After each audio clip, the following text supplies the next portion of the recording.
Okay. So, can you hear me fine? Okay lang yung audio ko?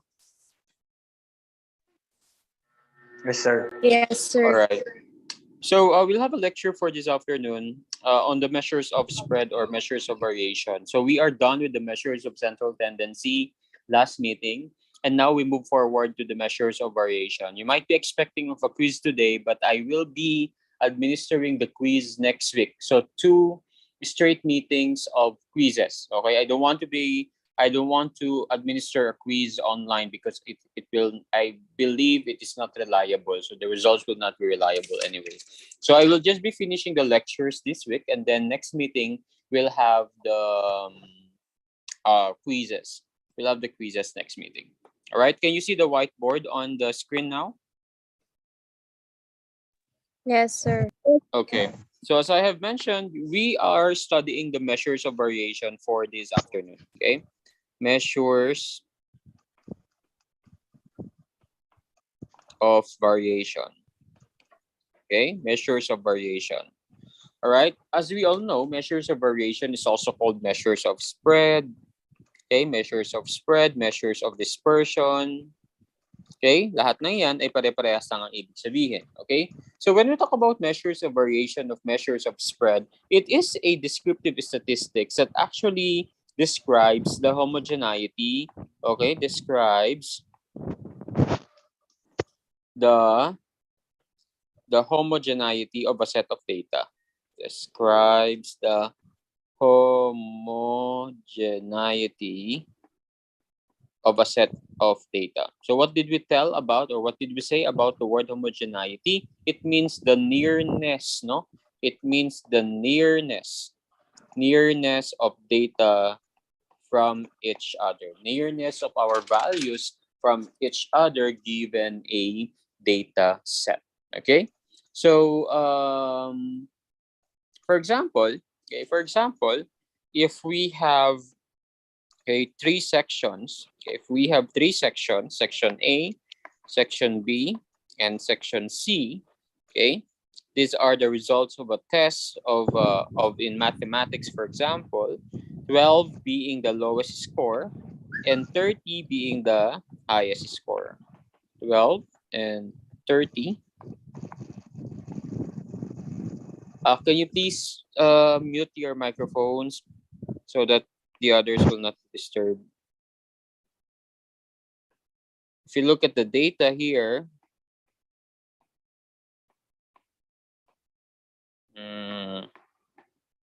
the dots or the circles represent the students that are, or those students that got a score on that particular score.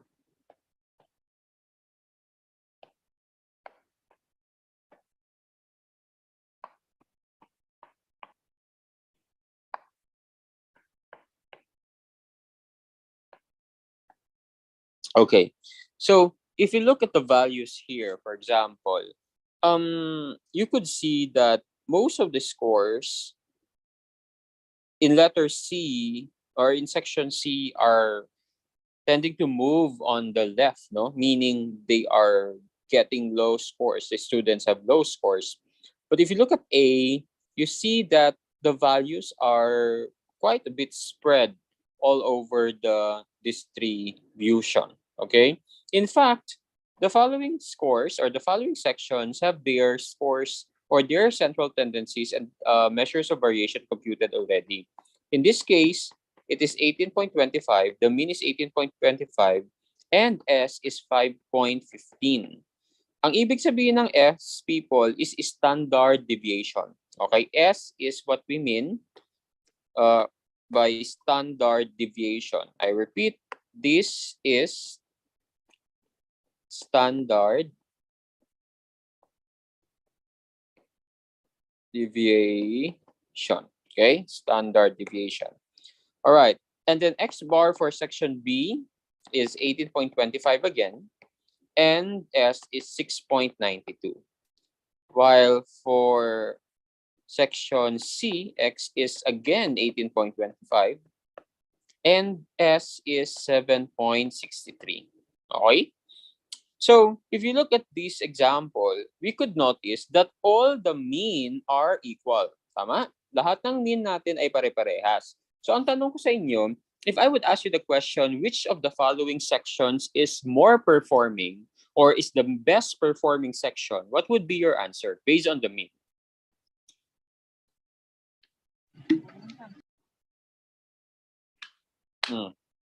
Based on the mean, which section is the best performing section? A, sir. Bakit?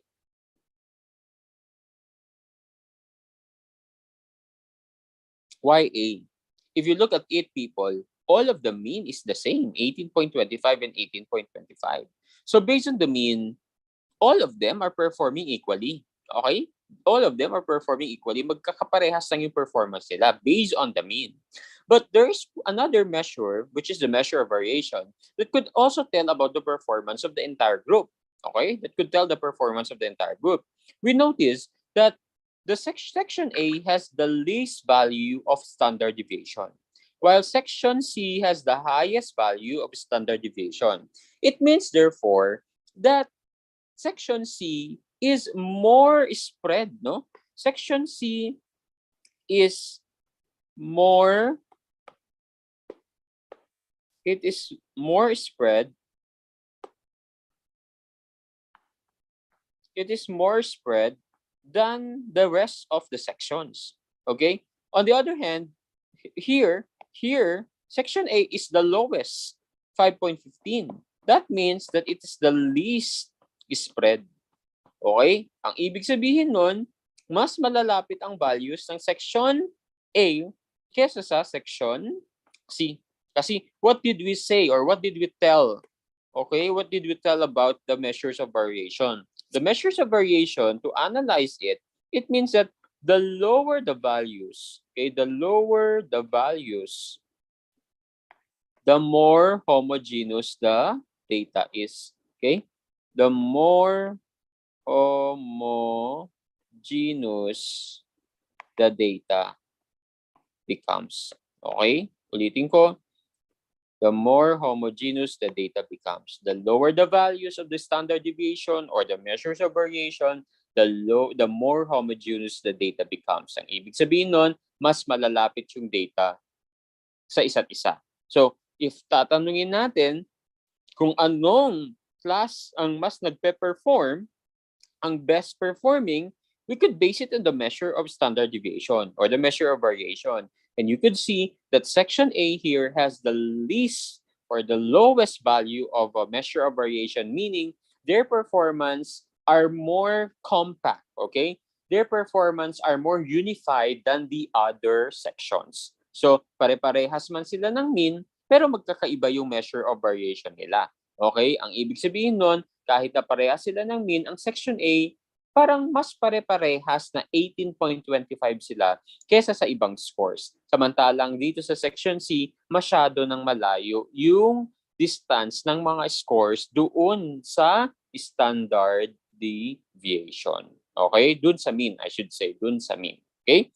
So that is the concept of the measure of variation. Alright? This afternoon, we shall be studying not just one measure of variation, but we will be studying 3. Okay? 3 measures of variation. What are these? We will study number 1, range. Range is the first that we will be studying. Number 2 is the variance. Number 3 is the standard deviation. Standard deviation. Okay? Range, variance, and then the standard deviation. So before I proceed, may tanong ba kayo tungkol sa measures of variation? Naintindihan ba ang konsepto? Yes, sir. Okay. All right. So let's begin with the range. Okay, let's begin with the range. Now, the range, people, is simply, this is simply the difference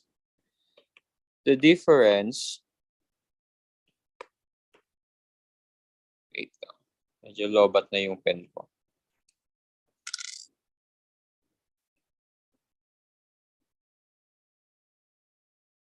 Between the highest score and the lowest score. Okay? Pero magkaiba ang formula ng range ng group data sa ungroup data. So for a group data, okay, for a group data, ungroup I should say, for an ungroup data, the range is equal to just simply highest score minus lowest score. But for ungroup data, for a group data I should say, for a group data, it is range is equal to the highest score, the upper boundary, sorry,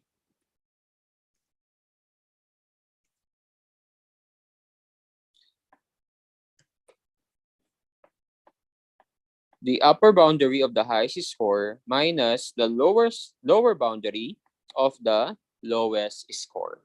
All right? These are the formula for the range. Okay? For example, if this is our frequency table for a certain data set, okay, for a certain data set, X is 25 to 32, 33 to 40, 41 to 48, 49 to 56, 57 to 64, 65 to 72, 73 to 80, 81 to 88, and 89 to 97. Let's say that these are our values. So frequency is 3, 7, 5, 4, 12, 6, 8, 3, and 2. The number of values is equal to, frequency I should say, is 50. Okay? So how do we compute for the range of this data? How do we call this data again? This is a group data. Okay? Group data. All right? Now, so to compute for the range of this group data, we use the formula for the group data. All right? So how do we do that? We just simply identify the highest score. The highest score is, what's the highest score here? What is the highest score? 97, sir. 97. What about the lowest score? 25. Okay, 25. The lowest score is 25. So how do we get the upper boundary of the highest score? We just simply add 0.5 to that score. Therefore, the upper boundary of the highest score is 97.5. And then the lower boundary of the lowest score, you just simply subtract 0.5 from it, it becomes 24.5. So to compute now for the range, we just simply subtract, we just simply subtract 97.5 minus 24.5. So this results to 73. 73. Okay, this results to 73. All right. Okay. What if the data is ungrouped? What if the data is ungrouped? What is our range? So when the data is ungrouped, just simply identify the highest score, which is 97. Minus 25. 72. The answer is 72. Yeah. So this is when the data is an ungrouped data. Okay, I repeat, when it is ungrouped. And this is for group data. Okay? So, madali lang i-compute ang range. In fact, the simplest measure of variation is the range. Okay? The range is the simplest measure of variation. It is qualities of range. For one, it is the simplest. It is quick and easy to understand.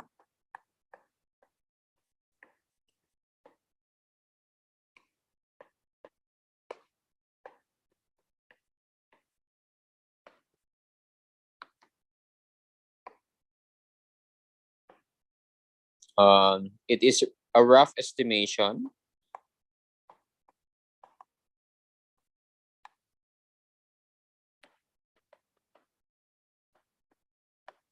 And it is easily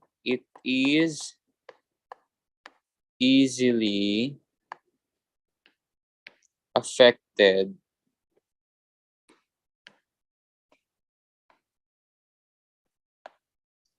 by outliers. Okay? It is easily affected by outliers. Diba? So kasi ang basis lang natin dito ay yung highest score at lowest score. So pag ganun lang, yung mga bandang gitnang scores medyo hindi na natin siya titignan. So kung magko-compare tayo ng sets of data and then we use the range, medyo hindi masyadong reliable kasi nga ang basis lang ng range ay yung highest score at saka lowest score. Okay? So it is quick and easy to understand. It is a rough estimation, and it is easily affected by outliers. All right. So do you have questions about the range? Let's have an example. Let's have an example.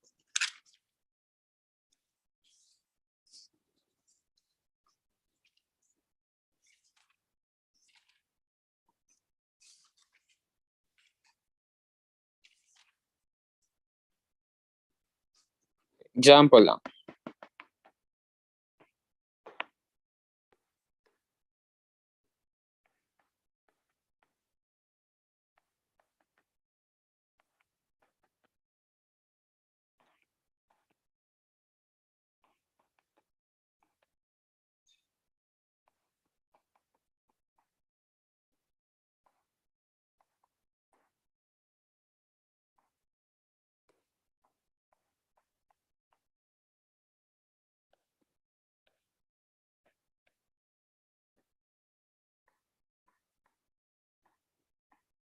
Okay. Halimbawa, ito yung ating value set. Okay. Let's compute for the range for the group data. So our formula is highest score, upper boundary, minus lowest score, lower boundary. So please compute this in your notes and chat the answer in 2 minutes. Also compute for the range for an ungrouped data. If this is an ungrouped data, what would be your answer? Go.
Let's look at your answers now.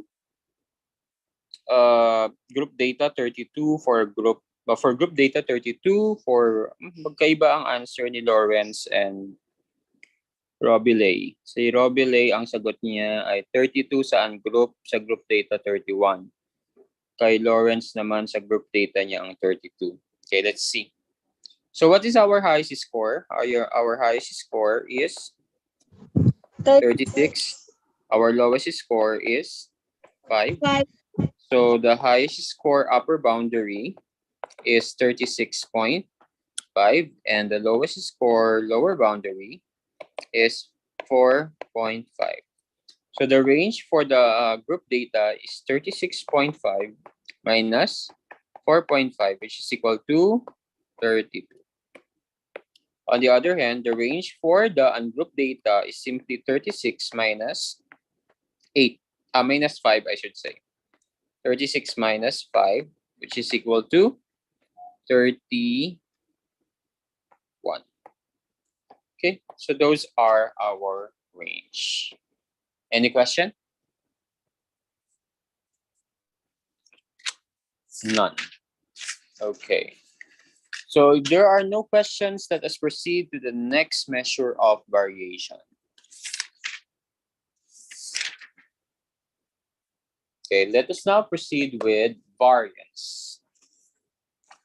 So take note, people, that variance is one of the most important measures of variation. It shows the variation about the mean. And there are two formulas that you need to memorize.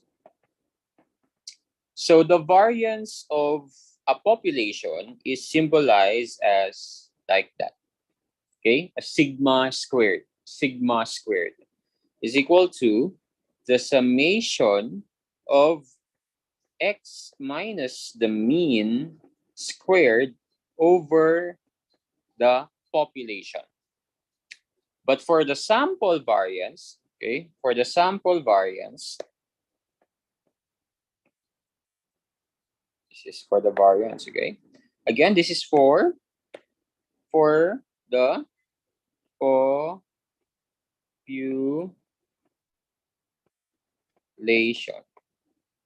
What about for the sample? For the sample, the formula is, the symbol for variance is s squared, okay?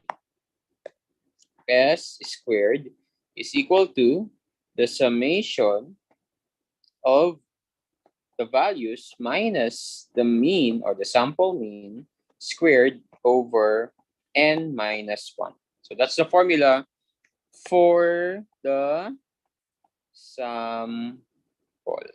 Okay, so this is for the population and this is for the sample. They mean the same thing. It's variance. Okay, it's variance. So how do we get the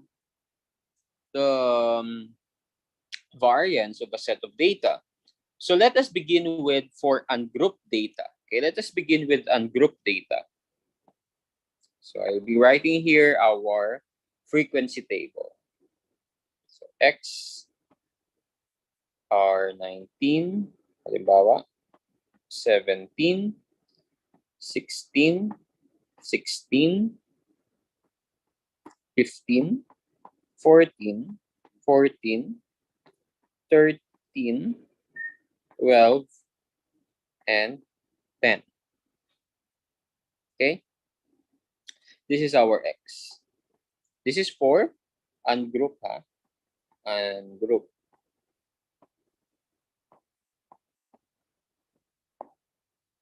Okay.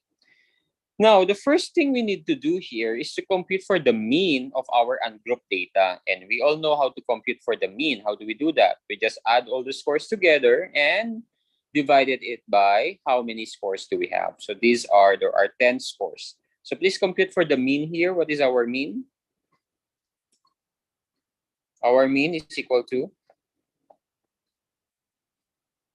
sample lang ito, sample mean, sample variance tayo.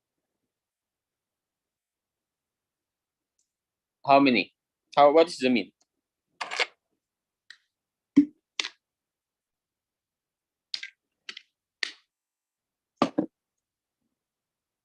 What is the mean? 14.6, sir. Okay, very good. 14.6. So our mean is 14.6. The next thing to do is to compute for x minus the mean. Okay? X minus the mean. So how is this? We get 19 minus 14.6. So what is my 19 minus 14.6? 5.4. 4.4. You get all this in all our x's. So 4.4. So what is 17 minus 4.6? 2.4. Then 1.4. Another 1.4. Then 0.4. And then negative 0.6. Negative 0.6. Negative 1.6. Negative 2.6. And negative 4.6. Tama ba? Did you get the same values? Yes, sir. Okay. Yes. Now, since we are looking for the variance, we need to get the square of the difference from the mean. Okay. So simply you get the square x minus x bar square. Okay. So what is that? 4.4 raised to 2. What is the answer? 19 po. Okay, 19.36. Do that. 19.36, sir. Okay, let's do that in all the mean differences. 19.36. So 2.4 squared is 5.76. What about the others? 1.4. 1.96. 26. And then again another 1.96. Then 0.16.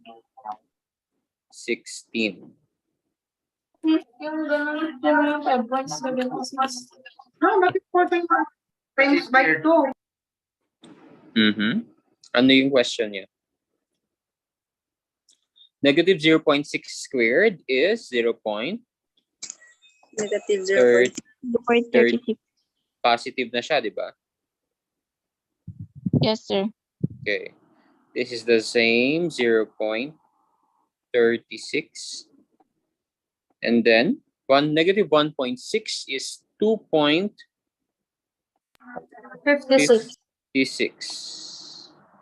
What about negative 2.6? It is 6.76. And negative 4.6 is 21.16. Okay? Now, very crucial is to get the sum of all our x minus mean. Okay, so what is the answer to the sum? You get them, you add them all together. You will get what?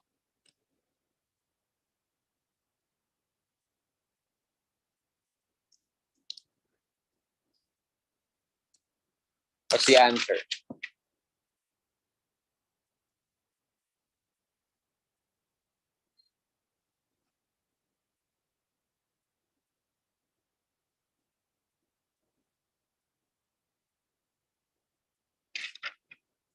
What's the answer? 60.4, sir. 60.4. 4. Okay. So we now compute for the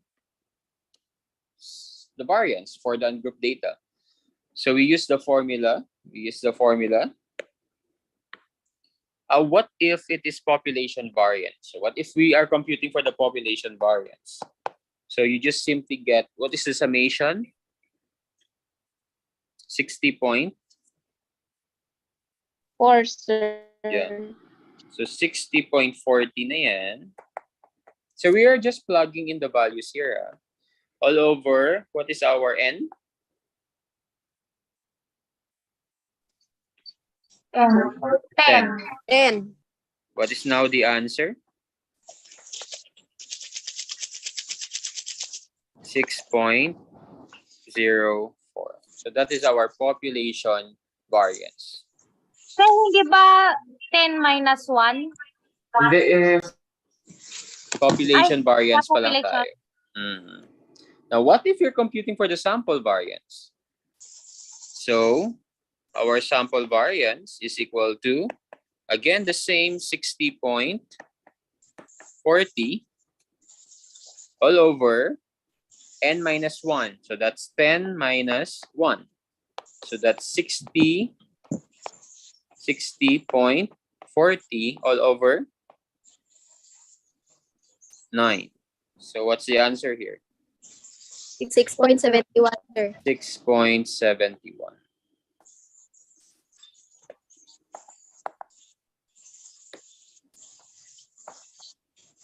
Okay. So that is how we compute for the variance of an ungrouped data. Okay? Any question?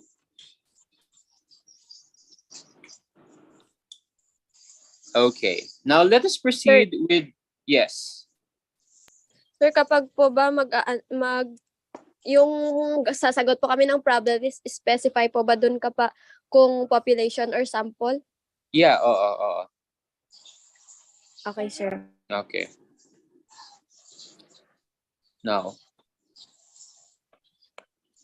let's now proceed with the variance of a group data. Okay?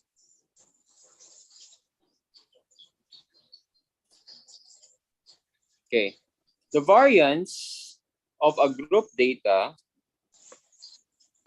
medyo mas mahirap ito, katulad ng sa median of a group data.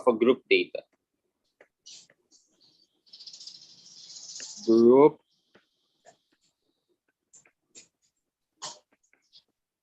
data.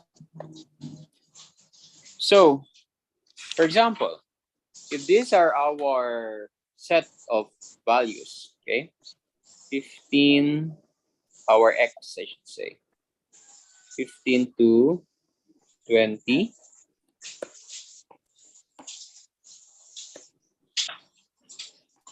15 to 20.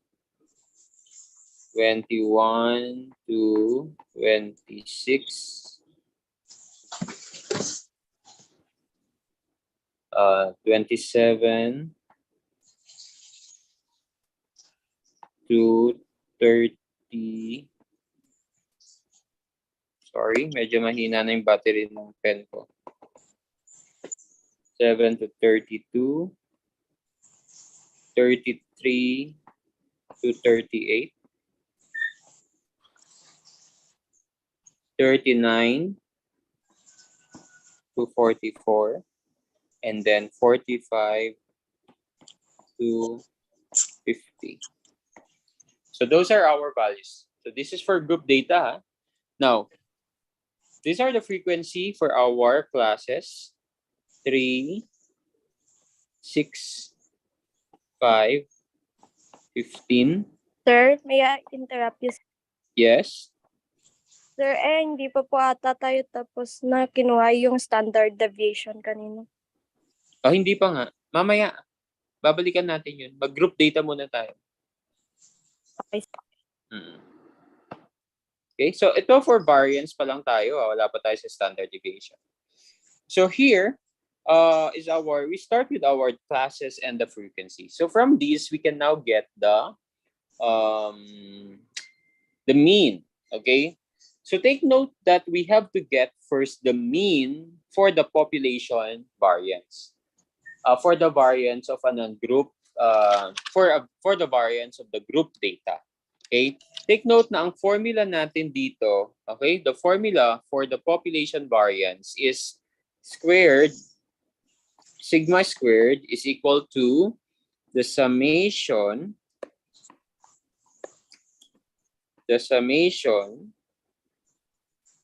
of F medyo F wait lang, i-charge ko lang tong pen ko, ha?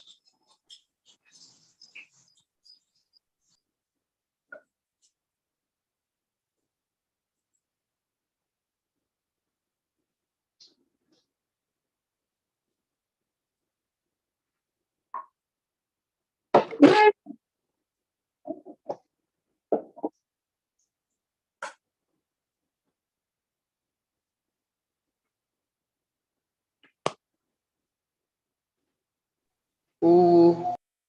Okay. The formula is summation. Can you hear me? Yes, sir. Okay, summation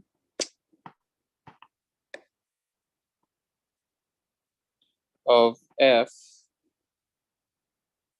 x m minus mu squared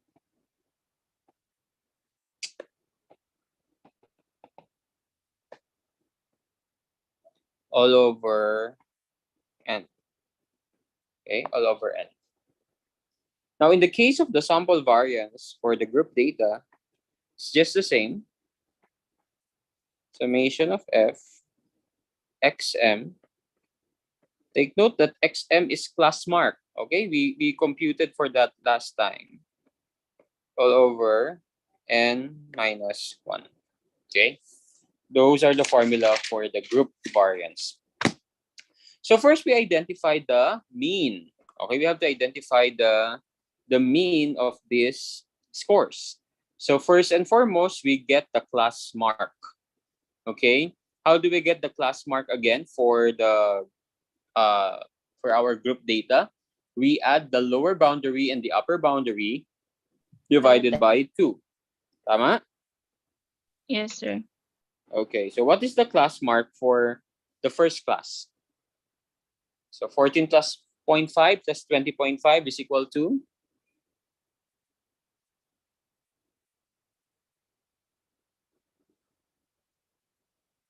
What's the class mark? 14.5 plus 20.5 divided by 2 is? 17.5, sir. Okay, 17.5. So for all the other classes, do it in your notes. We will get 23.5, 29.5, 35.5, 41.5, and 47.5. Tama ba ako? Yes, sir. Okay. So again, when we solve for the mean, we get what is the formula again for the for the for the mean for a group data? But the mean for a group data is equivalent to the class point method, summation of fxm all over n. Is that the formula for the mean for a group data? Yes, sir. Okay. So we multiply first fxm. Okay. So fxm for the first class is 52.5. And then 141. Do it in your notes. 147.5. 532.5. 332. And 142.5. Tama ba?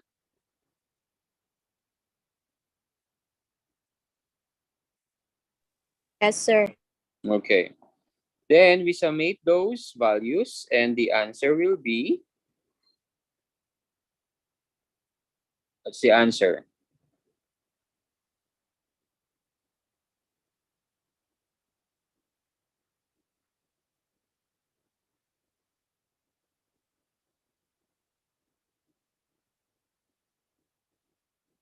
What is the answer?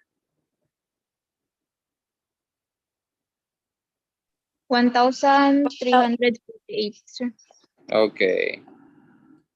1,348. All right. So what is now our value of the mean? So the mean now will be equal to, what is our mean now? You divide that by how many do we have? How many do we have? Our n is equal to 40. 24 So, points. paano mo nakuha yung 24? 40, sir. So what's the answer? What's our mean now? 33.7.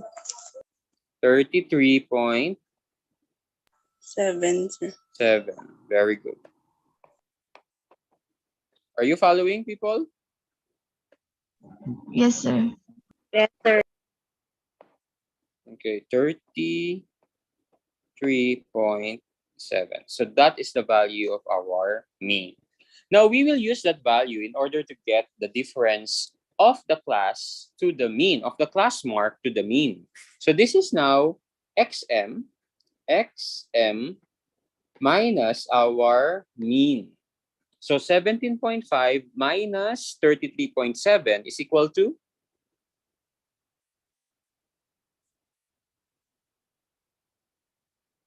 What is 17.5 minus 33.7? Negative 16.2, sir. Okay, negative 16.2. Do that in all the classes. So we get 23.5 minus 33.7 is negative 10.2. 29.5 minus 33.7 is negative 4.2. Then for the next class, it's 1.8, 7.8, and 13.8. Did you get the same answer? Yes, sir. Okay, great. Ganun din, we will square these differences. So the next column is XM minus X bar and square them. That would be negative 16.2 raised to the second power is equal to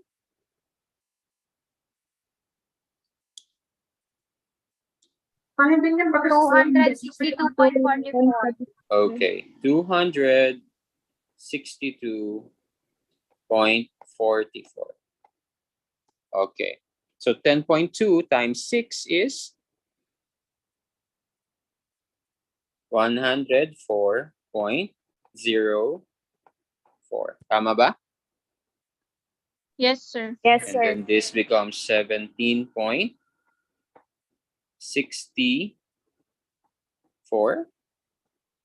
3.24, 60.84, and of course, it's 190.44.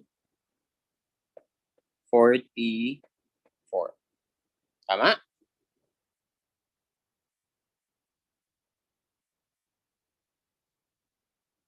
Tama ba nilagay natin? Yes. Okay, great. Last would be to get the product of the frequency, okay, frequency, and our squared differences from the class mark. So, there. So 262.44, the frequency of the first class is 3. So that's 3 times 262.44 equals? 787.30. Okay, very good. What about for the second class?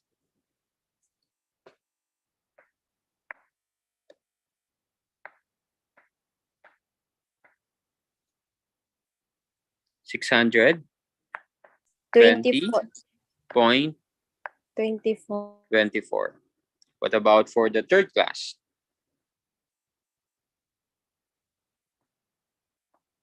88.2. 88.2. What about for the fourth class?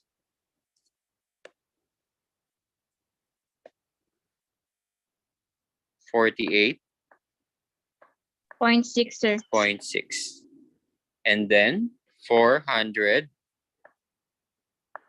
86.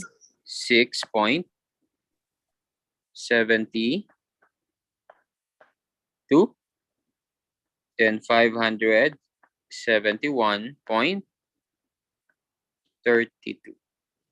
Tama ba?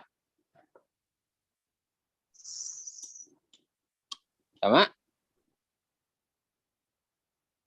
Yes. All right. Last step, get the sum. And that would be equal to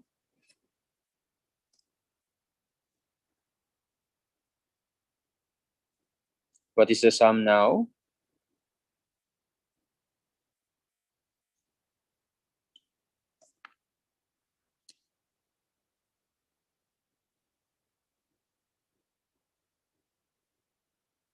$2,606, sir. Okay, very good. 2,606.4. 4, sir. Sir. Okay. Mhm. So we now use that value for our computation. So let's say we are computing for the population variance. So the population variance is equal to, what is our summation? 2,600.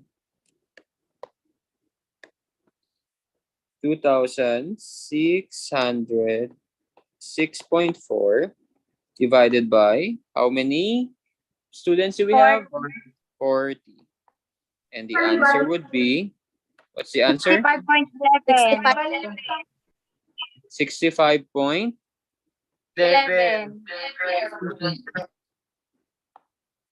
Are you sure? 65.16. It's 65.16.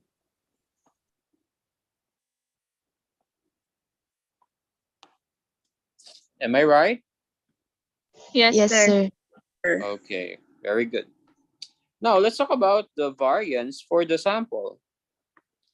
So that's just simply 2,606.4 divided by what? 40 minus 1, which is equal to 2,606.4 all over 39. And the answer is 200. 66.83. very good. 66.83. So these are the values of our sample variance. And of course, these are for our population variance. All right. Any question?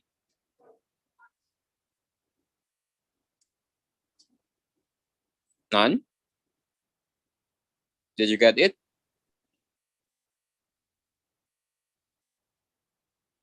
Any Yes, sir. question? Yes, sir. Very good. Madali lang, di ba?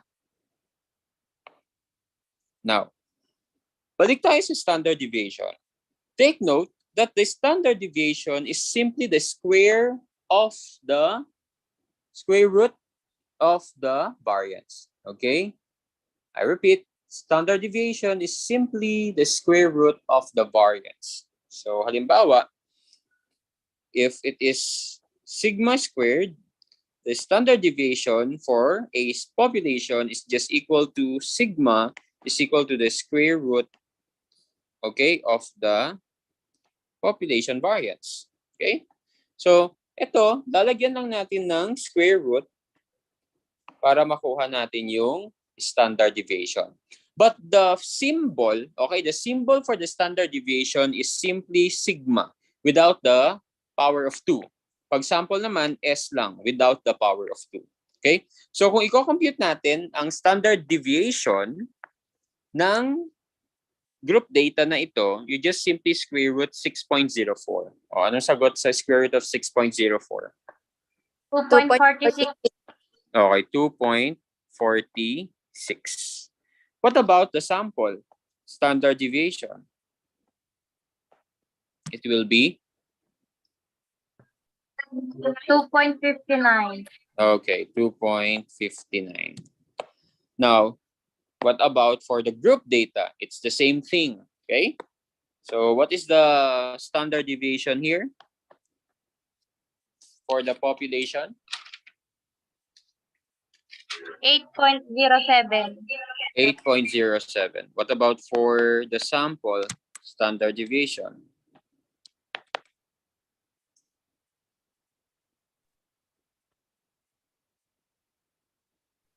8.17. That's the complete answer? 1749. Okay, so Six. that's 8.17. Okay, those are our answers. So, kung i-compare natin ang group na ito sa group ng nauna, halimbawa, ang S natin dito ay 2.46. 2.46. Samantalang ang variance natin for the population here is 8.07.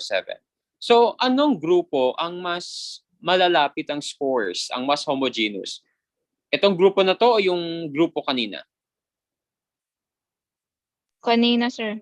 Yung kanina. Bakit? Kasi Kasi mas least ang ano. mas mababa yung value ng measure of variation. Yan. Thank you. So, naintindihan ba ang lesson natin for this afternoon? Yes, sir. All right. Very good. Yes, sir. So, we end with that lesson, and then we will continue with another lesson on Friday. Yeah. Any question? So if you have no questions, can you please open your camera for documentation?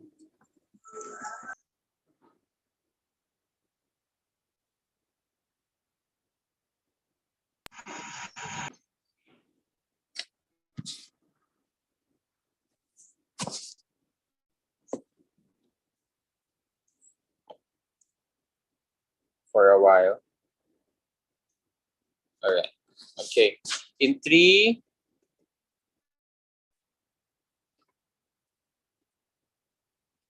2, 1, smile. One more. Next slide. In 3, 2, 1, smile. All right. So I think that's it. So thank you for joining our class this afternoon. I'll be sending to you, siguro magpa-quiz ako pero that quiz, hindi naman siya computation. Ano lang, parang conceptual lang siya. Okay, conceptual lang siya ng mga nag-discuss natin noong huli. Okay? Wala nang tanong?